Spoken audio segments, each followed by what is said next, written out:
If you want to start your fitness journey into calisthenics, this is the video for you. I'm going to be giving you all of the tips and some of the workouts that I started doing when I first started, and all of the mistakes that you need to be avoiding that I had to learn from so you can progress way faster than I did. So if you're looking into starting your calisthenics journey and don't know how, watch throughout this whole video and I promise you, you will progress way faster than I ever did. Hey guys, my name is Halal Malouf. I make fitness content here on YouTube and on Instagram. So before we get started, check out my Instagram. Make sure to subscribe, leave a like, and let's get right into the video. So the first thing that you want to take into consideration is you want to perfect the basics. And by that, I mean the basic 5 main exercises, which are pull-ups and rows. You have push-ups and dips, and then squats. You want to focus on these for the first couple months, even maybe a full year. They are super important. They're the foundation. You want to get these down, okay? Do not avoid them. Do not rush them. You want to take as much time perfecting form and gaining your overall strength with these 5 exercises. So there are going to be 3 workouts down in the description that you can take and do for yourself. Moving on to number 2, which correlates to number 1. You want to have the right rest times in between sets and exercises. You want it to be consistent too. So in my workouts, I usually stay in between 3 to 4 sets. I don't go lower than 4 reps. I don't go higher than 20 reps. And so my rest time in between exercises is 1 minute to 3 minutes. The 1 minute rest times are usually the higher rep ranges or the isolation exercises. For my compound exercises, which I stay between 6 to 12 reps, is where I rest 2 minutes, and then 3 to 6 reps is where I have my 3-minute rest times. So that is how I track my rest times. Make sure you have a watch or your phone and you time all of your workouts. You want to make sure you're timing all of your exercises, all of your workouts, so you have a consistent rest time. Next is rest and recovery, and if you're feeling any pain. So what I personally do is right now I take 1 or 2 rest days per week, and every so often, say every 2 months, I take half a week off. I never take a full week off of training because for me it just slows me down. But as a beginner, I only worked out 3 to 4 times a week. So that would be 3 to 4 rest days, and I train every other day, just like how you should be training when you first start. If you have any earlier experience in working out and training, then of course you can go up to 4 or 5. Rest and recovery is a really important factor. Getting enough sleep is very important just for your overall health and keeping your body healthy. It helps with boosting your energy, boosting your moods, healing your body, growing. Sleep is super important, and if you're not getting enough of it, you're not going to see the maximum results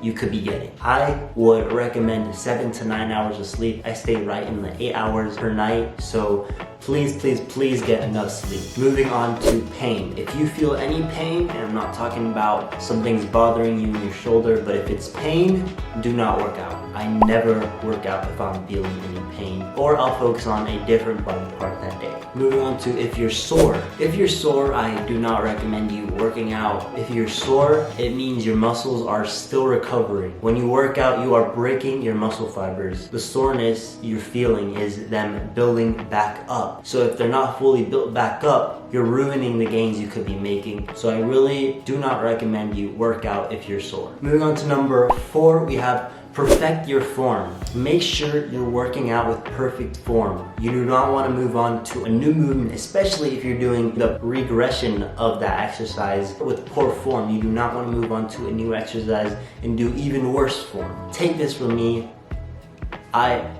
Number 5, make sure you're doing this for you. Don't do it for anybody else, okay? You're gonna get compliments from your friends and your family, but don't do it for them. Make sure you're doing it for you, because if you do not do it for you, you will begin to lose motivation. It means that you're not dedicated, you're not gonna be consistent, you're gonna lose motivation, and then you're gonna end up quitting. Make sure you're doing this for you and for your growth and for your longevity and for your future. And that brings us to number 6, which is be consistent. Consistency is really key. And this goes with Anything in life in general, whatever you want to do, you have to be consistent to get better at it. Practice makes perfect. And if you don't practice consistently, you will not get perfection. You will not get better. If you're working out once a week, you're not going to make gains. I'm sorry. That's the truth. So what I recommend you doing is set up a weekly schedule. Get accountability from a coach, from a personal trainer, if you can't take accountability on your own. This is a really important step. If none of us had consistency, no one would be where they are right now. You have to take this to heart. You need to be consistent. If you want one-on-one training, please message me. I'm gonna start making my programs and start adding one-on-one so I can really help you get on the move on your journey. So if you want that, go comment and I can see if I can set something up with you. If you want to contact me, just go message me on Instagram and I will go set up a call, set up a date and time that I can talk with you. And then number 7, you can't rely on motivation. You have to have the dedication to work out. Motivation is gonna die off. You can have motivation for the first month, even maybe the first year, but this is a long-term thing. You need to be dedicated in what you're doing. If you're not gonna take this serious, if you don't enjoy this, if you're not happy doing this, if most days than not, you have the mindset of, oh, I have to go do this workout, and not the mindset of, I get to do this workout, then this is not for you, or try to switch something up. Go back and see why you wanted to start in the first place. You need to have the dedication, and you have to be consistent, or else none of this is gonna work. Now a recap of the 7 tips are: do the basics. Pull-ups, rows, push-ups, dips, squats. You need to time your workouts, time your rest times, and the proper rest times you want to stay between 1 and 3 minutes depending on how much it affected your body.